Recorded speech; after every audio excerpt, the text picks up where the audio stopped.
Encore une fois, un épisode de SNK légendaire. Ça va être notre critique aujourd'hui de l'épisode 21 qui vient développer encore une fois plein de secrets autour de l'apparition des titans, de Ymir, la grande ancêtre. Je vais développer tout ça aujourd'hui, une analyse approfondie.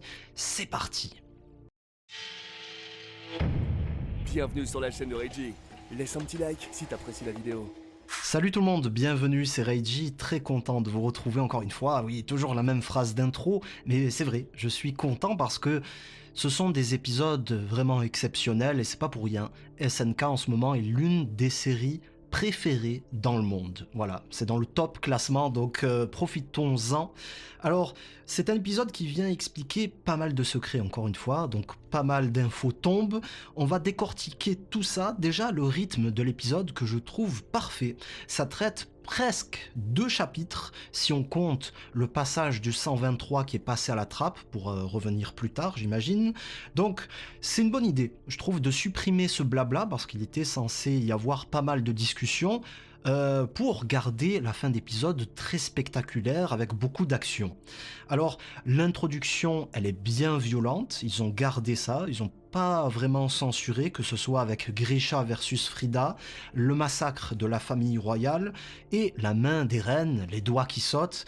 J'ai bien aimé, mais c'est dommage en fait parce que je persiste, ce passage, il aurait dû être intégré à l'épisode de la semaine passée, l'épisode 20. Ça correspondait à l'ensemble, pour tout comprendre, il fallait cette séquence que vous êtes en train de voir à l'écran. Et du coup, il la garde pour l'épisode 21 et problème, il y a un doublon, une scène qu'on a vue la semaine passée qui revient aujourd'hui. Voilà, c'est dommage. Je trouve que l'épisode 20, il aurait fallu supprimer l'ending, l'opening, pour faire comme ces épisodes vraiment costauds dans les animés japonais, vous savez, où le générique apparaît alors que l'épisode continue. Donc ça permet d'avoir plus de temps pour développer les événements. Enfin bref. En tout cas, on apprend pas mal de choses dès les premières secondes. Sig qui dit « c'est toi qui as poussé papa à se rebeller ». Première info. La deuxième, merci frère de m'avoir permis d'arriver sur cette voie. Ça c'est Eren qui le dit à Sig. Donc ce qu'on comprend en fait, c'est que Eren n'a pas été manipulé comme le développait Sig. Et c'est là où je vous dis que c'était dommage, il fallait cette info la semaine passée. En fait, c'est le contraire, c'est que Eren a influencé son père.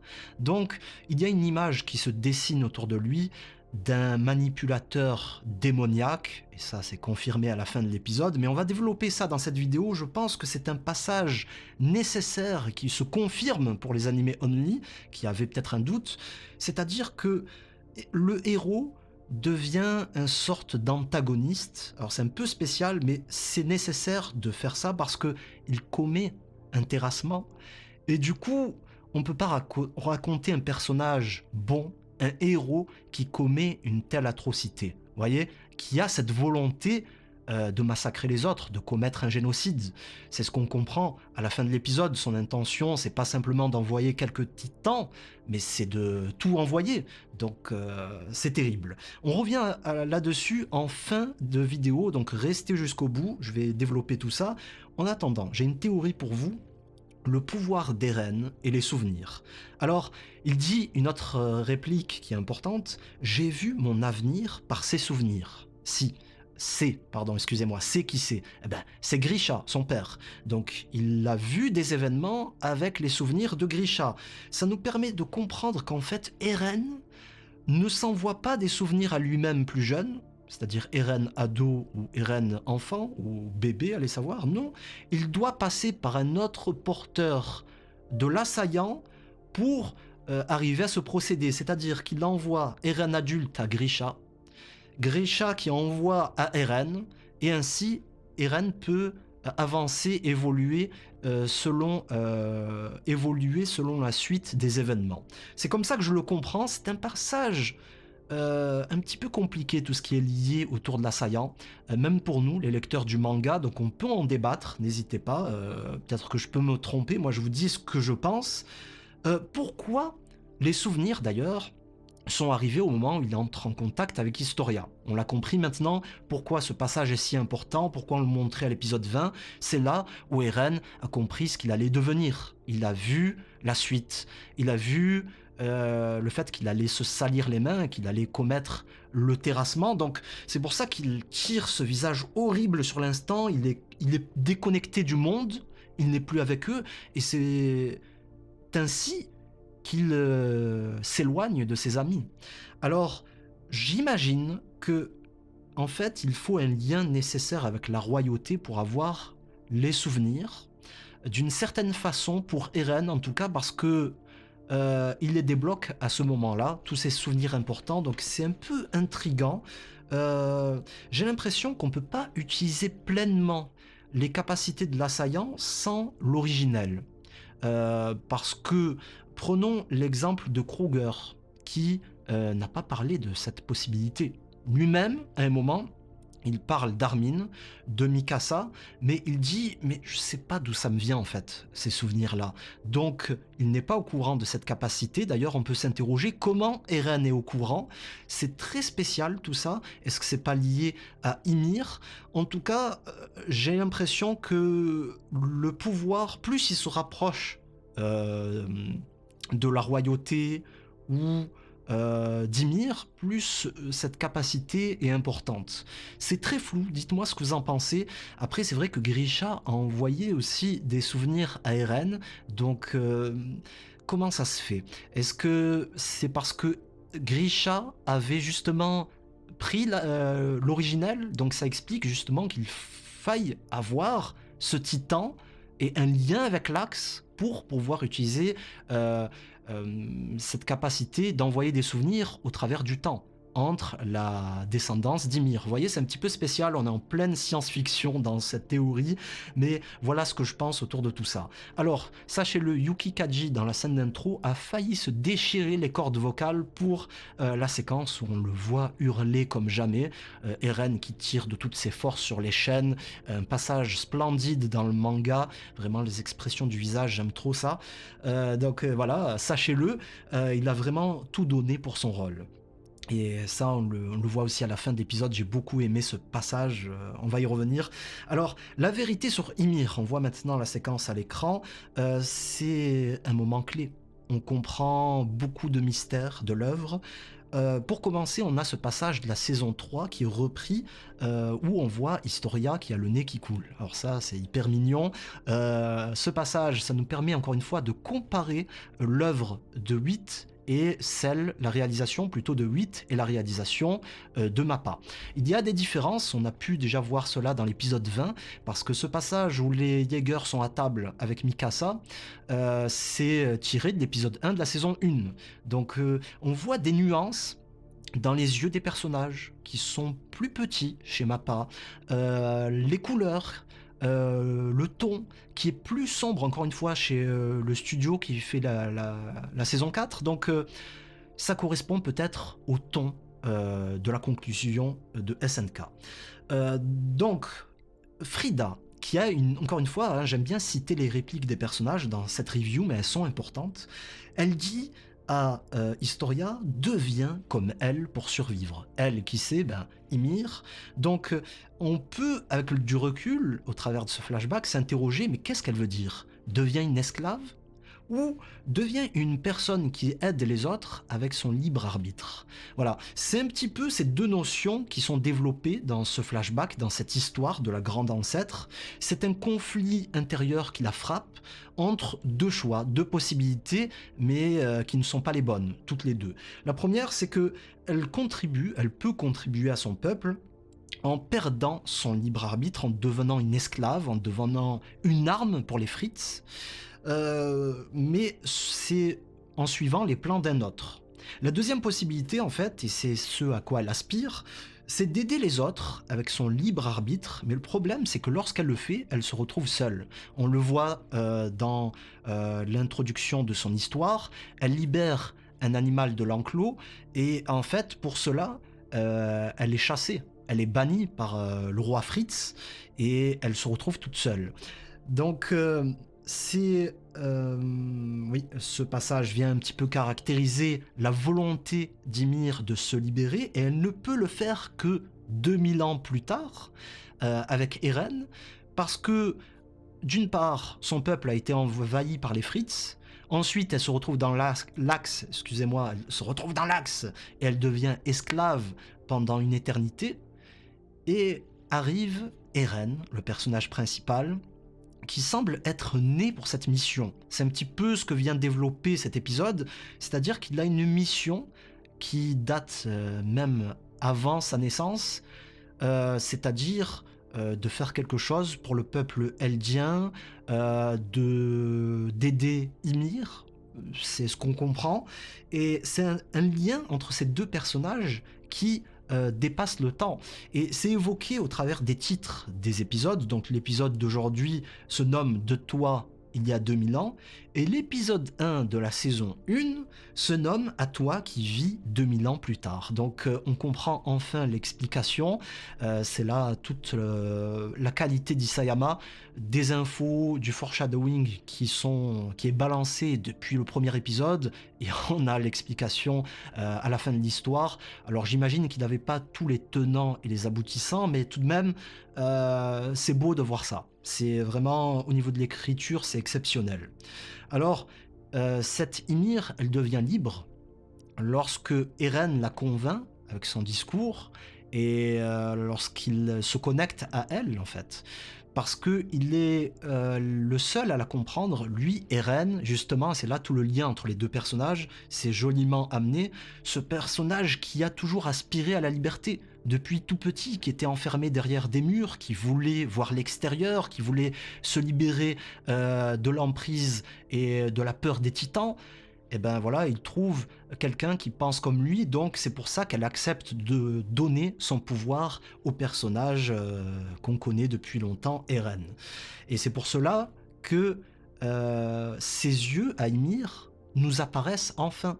En fait, elle était dans un monde sombre, et on le voit avec les personnages, ça c'est une petite nouveauté par rapport au manga. Les personnages sont... euh, comment dire, ils sont très sombres, voilà, j'aurais utilisé le même mot, que ce soit leurs yeux mais aussi leur corps, comme s'ils ne faisaient pas partie du monde qui les entoure. C'est très étrange. Je sais pas quel est le message d'Isayama. Est-ce que c'est pour dire que c'était une époque faite d'ignorance, de ténèbres? Est-ce que c'est pour parler, moi j'imagine aussi que Ymir, c'est pour parler du fait qu'elle se libère enfin, elle sort de cette société peut-être, elle sort de cette emprise de la royauté, et elle voit enfin, on voit ses yeux. Donc c'est un petit détail qu'il faut interpréter parce qu'il n'y a pas de vraie explication. Le passé d'Ymir, d'ailleurs, rappelez-vous, dans la saison 3, il était évoqué par la résistance, par Eldia, par les résistants, les partisans eldiens, je veux dire, par Mar. Et à chaque fois, il y a une version différente qui était développée. Donc là, on voit la vérité, et c'est plus contrasté, vous voyez ce que je veux dire? Donc c'est encore une fois un message. L'histoire, en fait, comme on le dit souvent, elle est écrite par les vainqueurs. Ben là, on va dire que l'histoire, en fait, elle est aussi racontée selon celui qui va être le narrateur, celui qui va porter le message. Donc, à chaque fois, on va avoir une touche particulière. Les résistants, eux, ils insistaient sur le fait que Ymir a créé des routes, a permis le développement pour Eldia, mais ce qu'ils disaient pas, c'est qu'elle a massacré des peuples avec son pouvoir de titan. Donc, c'est quelque chose de très complexe. L'histoire, elle peut être altérée dans le temps, que ce soit involontairement par les êtres humains qui oublient, qui sont faibles, qui se trompent, ou à des fins volontaires et personnelles. Et c'est un petit peu ce que je tire de ce passage-là. Le parasite luisant, on le voit dans l'épisode, j'aime beaucoup. D'ailleurs, on entend le cri de l'assaillant aussi, donc pas mal. Ce sont des choses qu'on ne voit pas dans le manga, puisque c'est juste du dessin. Il y a des subtilités qui apparaissent. Et j'ai beaucoup aimé le parasite luisant, sans trop en dire là-dessus, mais voilà, on voit un truc qui débarque, un petit peu intriguant, celui qui a permis, a priori, à Ymir d'avoir ses pouvoirs, qui est un petit peu, qui a la forme d'une colonne vertébrale aussi, ça aussi il faut le dire. Et on voit les titans colossaux en CGI. Alors ça, c'était la grande peur de cette saison. Est-ce que ça va être réussi ou raté? Je trouve que c'est pas trop mal, parce que ils avancent lentement, du coup le décalage entre l'arrière-plan et le premier plan n'est pas si énorme que ça passe, et j'ai envie de vous dire même que c'est la meilleure technique pour mettre autant de titans, parce qu'il y en a tellement en arrière-plan. Ben, je pense que c'était la bonne idée de ma part. Malheureusement, il n'aurait pas fallu utiliser cette technique aussi souvent sur les titans primordiaux, mais en tout cas, voilà, là-dessus, sur ce point, je suis rassuré. Et on va parler de la scène finale de l'épisode, l'axe magnifique où on retrouve toute la descendance rassemblée dans un lieu avec l'arbre généalogique. D'ailleurs, tout cela est développé dans l'histoire d'Ymir, les branches de l'axe qui apparaissent, comment les titans primordiaux sont hérités, voilà, avec ces filles qui la dévorent, voilà. La différence d'ailleurs, ça aussi j'en ai pas parlé, entre les Fritz et Ymir, ça c'est différent. Fritz et Eldia, c'est une nuance particulière, c'est là où on comprend tout le contrôle de la royauté sur ces sujets. C'est un petit peu la continuité de cette époque esclavagiste qu'on retrouve jusqu'à la période actuelle de SNK. Donc voilà, plein de détails que j'aborde, que je jette comme ça d'un coup. Bref, la scène finale, j'ai beaucoup aimé. On voit un ajout d'ailleurs, Historia, sur sa chaise, qui est là et qui observe. Elle est différente des autres, on lui donne une certaine importance parce qu'elle est assise là et elle a l'air de comprendre ce qu'il se passe. Donc c'est intriguant, c'est mystérieux. Et le plan final, il m'a fait hurler, magnifique, sublime, avec un effet de transmission parasitée où on voit toute la monstruosité d'Eren. Et il faut le dire, hein, oui, les spectateurs, les lecteurs apprécient ce personnage, mais il faut dire ce qu'il est. À la fin, il devient un monstre. Voilà, ce moment de l'histoire qu'on est en train de suivre, il devient une monstruosité sans nom, avec un visage vieilli. Voilà, on voit sa tête qui réapparaît enfin, un visage vieilli, des yeux entourés de poches énormes et des dents pointues, comme un animal. Donc, il reste une chose, un seul élément persiste, ce sont ses yeux verts, qui nous permettent de le reconnaître en même temps que le doublage de Yuki Kaji, parce que sinon, vraiment, c'est compliqué de savoir qu'il s'agit d'Eren. Et je pense que c'est obligatoire. Il faut bien comprendre l'intention d'Isayama, et je reviens là-dessus. Il y a plein de gens qui n'ont pas compris, et ça a été un petit peu la polémique ces précédents mois, ces précédentes années, autour de SNK et de ce passage de l'histoire. Isayama ne justifie pas un génocide. Il le raconte parce que oui, ce sont des choses qui existent. Il y a des guerres, il y a des violences, il y a même des génocides. Et il raconte cela, mais c'est pas parce que son personnage principal commet cette atrocité que ça devient légitime. Il faut bien comprendre ça, et c'est pour cela qu'il raconte un monstre. Et il le montre de façon explicite avec ce plan qui était une fin de chapitre dans le manga, atroce, horrible, pour nous dire, ben en fait, le personnage que vous connaissiez, je vais pas dire qu'il n'existe plus, mais voilà, c'est quelque chose d'autre maintenant. Ce n'est plus un héros, ce n'est plus le bon personnage, c'est un monstre. Voilà, il a son objectif, on sait pourquoi il veut le faire, c'est expliqué avec son monologue, mais il faut faire toute la nuance dans tout ça. Et je pense que je persiste, je le répète, hein, des fois je débat avec certains d'entre vous dans les commentaires, mais oui, Eren a changé. Alors certes, il a toujours eu cette volonté de liberté, d'aller de l'avant, d'être libre, et parfois il était prêt à affronter ceux qui entravaient sa liberté, comme lorsqu'il était gosse et qu'il tue deux adultes de sang-froid. Mais là où il change Eren, et c'est pour ça qu'il tire, excusez-moi, cette tête lorsqu'il touche Historia, une tête atroce, même lui il est choqué, c'est qu'il sait qu'il va s'enfoncer dans quelque chose de bien plus sombre, dans le mal. En fait, voilà où il en arrive, il va se salir les mains, et plus que ça, il va plonger entier dans des atrocités pour arriver à son objectif. Et c'est là où il change. C'est pour ça que Eren, dans cette saison 4, semble tellement différent. On a enfin l'explication, c'est qu'il savait la suite des événements et qu'il allait commettre tout cela.